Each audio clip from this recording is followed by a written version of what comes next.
how do I even put this?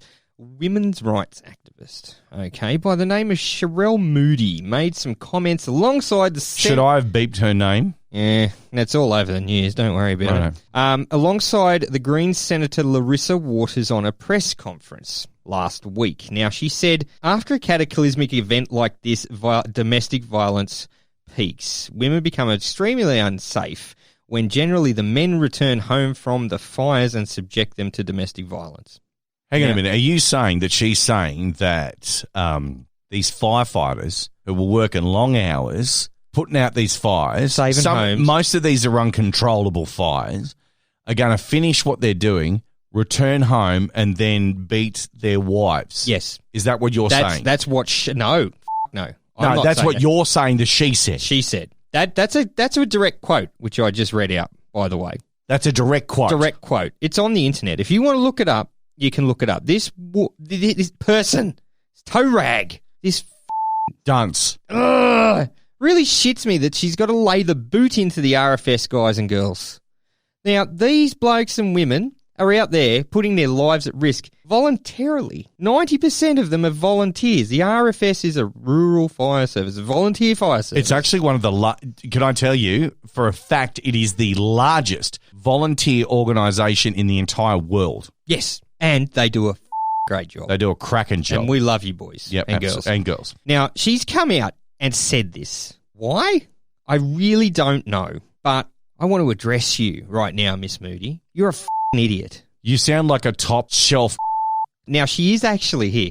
She's a News Corp journalist, so that does... That does the me. Now, she has actually won multiple Clarion and Walkley. She won Walkley? Yes. Her work highlighting violence against women and children. Oh, if newspapers aren't obsolete enough, then you got to come out and say that, biting the hand that feeds her. Yes, she is. She is the human equivalent of a clickbait title.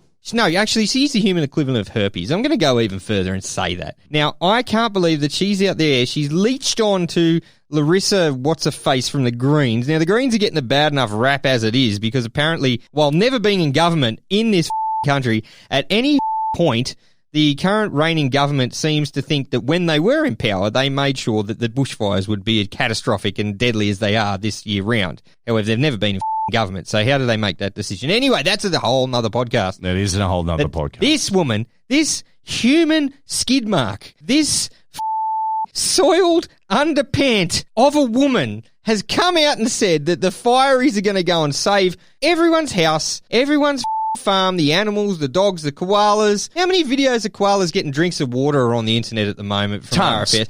That's heartwarming. I love that stuff. He goes and he gives the koala a drink of water, then he goes home and he jaws his missus. I don't think so. The is wrong with you, Miss Moody? If you want to come round here, I might put one on your jaw. Because I don't appreciate the cheap gutter journalism that she's come out to get some clicks, to get some what would you call it, coverage in this bullshit social media age. It used to be that radio would report on big news stories and then the follow-up. It used to be that radio followed what the print media did. Okay, now the print media is a waning business. Yeah, so they got to want for a better word. Sensationalism and shock jock tactics reign now. Yeah, exactly right. So you go, oh shit, that must be true because if it's on the internet, it must be true. What's her name? Shireen. Okay, so Shireen, it must be true. You're putting on the internet, it must be true. I've got serious doubts in her claim, basically stating that all, or she didn't say all, but she said the majority. The majority. She said the majority are going to go home and jaw their wife. And some type of domestic violence. Now, listen, I understand that PTSD affects people in different ways.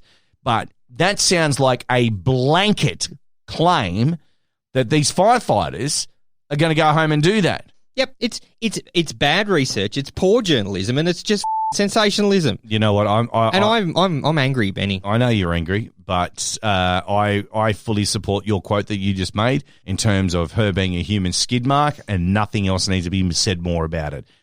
Me, what a stupid thing to say. This is The Burble with Benny and Az. Now let's finish off this speed round, and we're almost at the end of the podcast. Jeez, I told you the speed round was going to be quick. Do you know what Corn Flakes were originally created to quell as? Hunger pains? No. Corn Flakes are one of the most popular breakfast cereals in the world. Yes, they are. And for countless people, it's an integral part of their morning routine. But as I give you this information right now, John Harvey Kellogg, that wasn't his original intention. No, he's a weirdo. He invented Corn Flakes in 1878 in the hope that plain food would stop people masturbating. Now, yeah, he did. He produced the ready-to-eat, healthy, anti-masturbatory morning meal. He was a Seventh-day Adventist, Dad. Yes, he was. I've never met any Seventh-day Adventists, and he also worked as a physician who was staunchly believed in celibacy and that sex was unhealthy and it was immoral.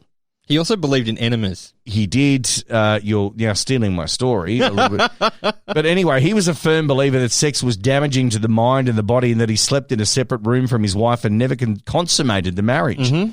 They chose to adopt children instead. Yes. Now, if having sex with your wife was bad, then masturbation was just about as sinful as you could get. So if illicit commerce of the sexes is a heinous sin, self-pollution is a crime doubly abominable. This is what Mr. Kellogg wrote. So next time when you go to the supermarket, mums, dads, single, overweight 45-year-old men who watch nothing but Star Trek in your grandmother's basement. Or if you're going to get some cornflakes to make honey joys for the small crotch goblins church fete. Down the fete. Yes. Right?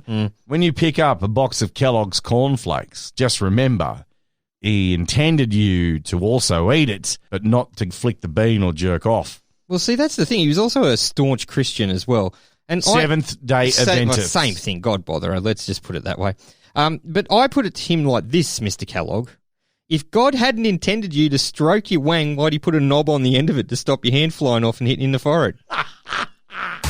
Hit us up on the socials at theverbal.com.au. Finishing up this podcast this week, I got to tell you that philosophy professor Jason Hill has written an open letter. To Greta. To Greta Thunberg, okay?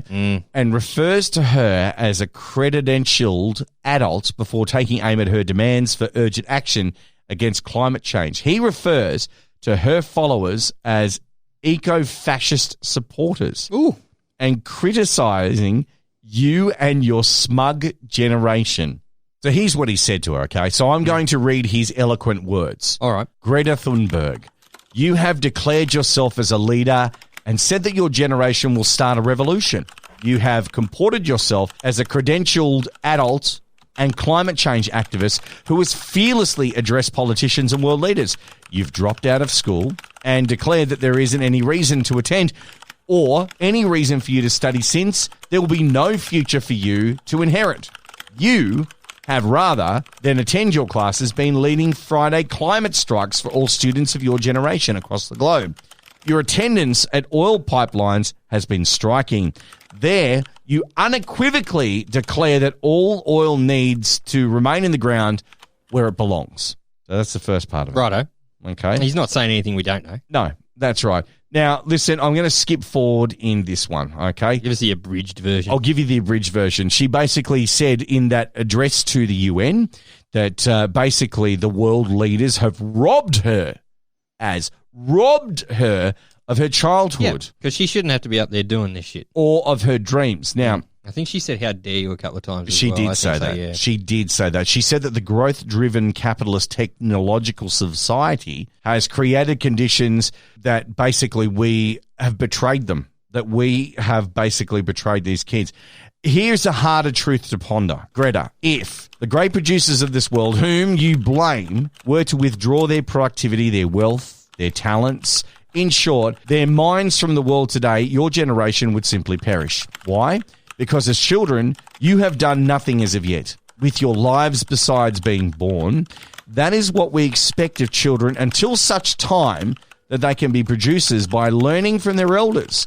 You are understandably social and ecologically ballast. You are not yet cognitively advanced to replicate the structures of survival of which you are the beneficiaries. Now, the truth, as one anonymous blogger aptly put it as, is that your generation is unable to work up to 40 hours per week without being chronically depressed and anxious. Its members can't even decide if they want to be a boy or a girl, or both, or neither, or a they. They can't eat meat without crying. Might I add that your generation needs trigger warnings and safe places as precautions for learning in school. Its members have a pathological need to be coddled and protected from the challenging realities of life. Your generation is the biggest demander and consumer of carbon-spewing technological gadgets and devices. An hour without any of them, and too many of you succumb to paralyzing lethargy. Your generation is the least curious and most insular set of individuals one has ever encountered.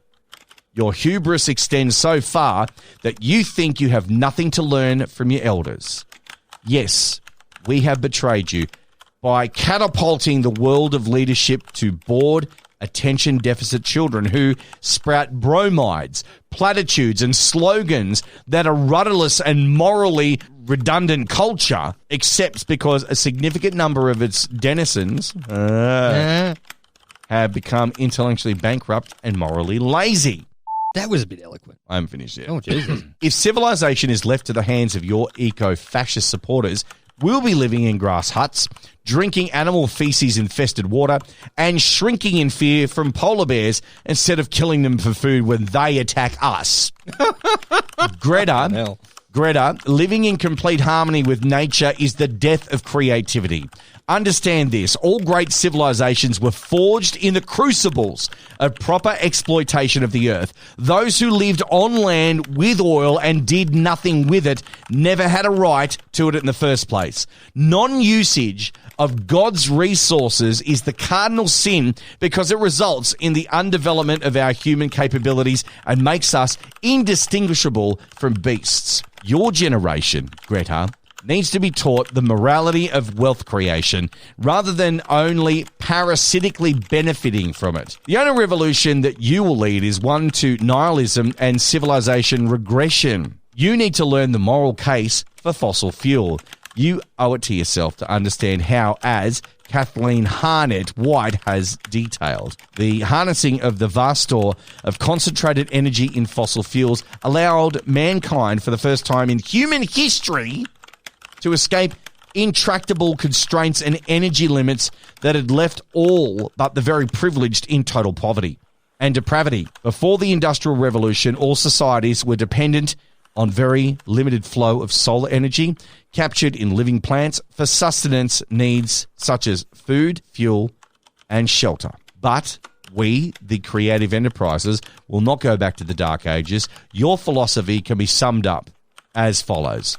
An apocalyptic world vision that you hold as this strip landing for those who have hated progress throughout history. Your apocalyptic predictions have been made for a millennia, and we're still here. We'll still be here long after you've grown up, and we've forgiven you for skipping classes, therefore lowering the intelligence quotient of an entire generation. There it is. That's an abridged version of it. Wow. You can Google it. You he can didn't find hold back, it. did he? No. Was he American by any chance? I think so. Yeah. But the point is, it's a fair point. So if she's allowed to go up and say what she wants to say, yeah, he's got the right of reply. He has. His reply was fairly full on, though. He reckons because she's worried about overpopulation of Earth, the loss of resources and pollution and all of that kind of gear, that she wants to take us back to the Dark Ages. So I think it's very polar opposites, isn't it? It is very polar opposite. And we're not attacking you, Greta. No, we're not attacking Jason either. But and look, we got old and we discovered that all the activism in the world is not going to really help. Have we become crankier in our old age? No, today's music really does suck, Benny. This is The Burble with Benny and Az. All right, that's the podcast done for another week. Our weekly look at nonsense and bullshit all around the globe. Now, where can you find us these days, Benny? We're on the website of theburble.com.au. We're also on Apple iTunes. Download, subscribe. There may be a couple of negative reviews on there. I don't mind. Look, this is your... I personally promise to quote in all capitals, "How dare you" on every bad comment that we get on our YouTube video. That's fine, but it's if you want to contribute to this podcast, if we're talking the same language, if we're laying down the same smack, if we rapping the same beat, if we are rapping the same beat, we would love to hear from you because we have the ability to have you on the podcast. We can take calls, we can take Skype calls.